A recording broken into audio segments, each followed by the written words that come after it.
Well, I think that it's natural to expect some kind of reciprocity.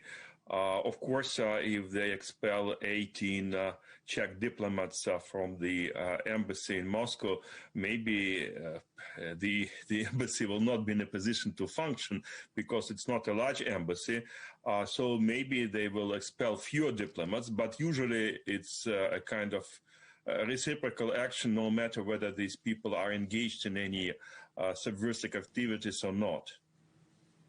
We're just getting a little bit of breaking news from the official Russian news agency, if I can just interrupt you, Mr. Kortunov, that Russia has summoned the attaché to the embassy. So obviously things are already moving diplomatically, so to speak. But just to continue the thread of our conversation, and to pick up on that point made by Guy Henderson in his report when he said that the UK is sending warships to the Black Sea region, that, of course, against the background that we hear that military tensions around the Russia-Ukraine border are easing. What's your assessment of the situation in that region at the moment?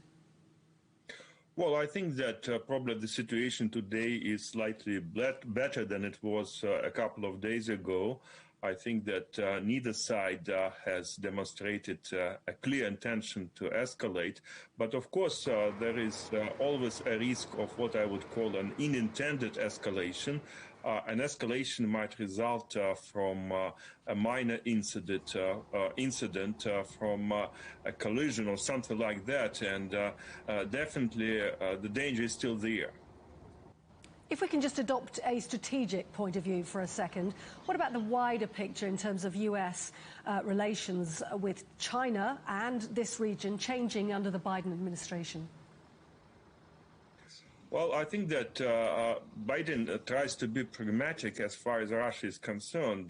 Definitely, he is likely to increase the U.S. support to Ukraine, and he'd like to demonstrate solidarity with other post-Soviet countries like Georgia, for example, maybe Moldova.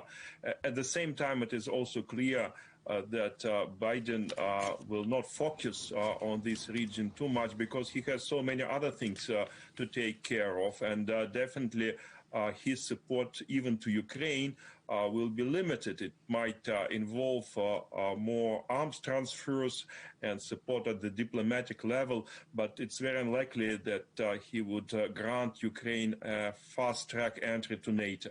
And what about your assessment of how Russia is behaving? Their foreign policy has been pretty consistent over the last few years. Do you see it changing in the future, and how? Well, my take is that under the current circumstances, the Russian foreign policy is likely to be more risk-aversive rather than risk-taken, because Putin cannot score too many points at home by flexing his muscles and drumming his chest abroad. I think that the Russian public is more concerned about the burning social and economic problems at home, rather about maintaining the Russian great power status abroad.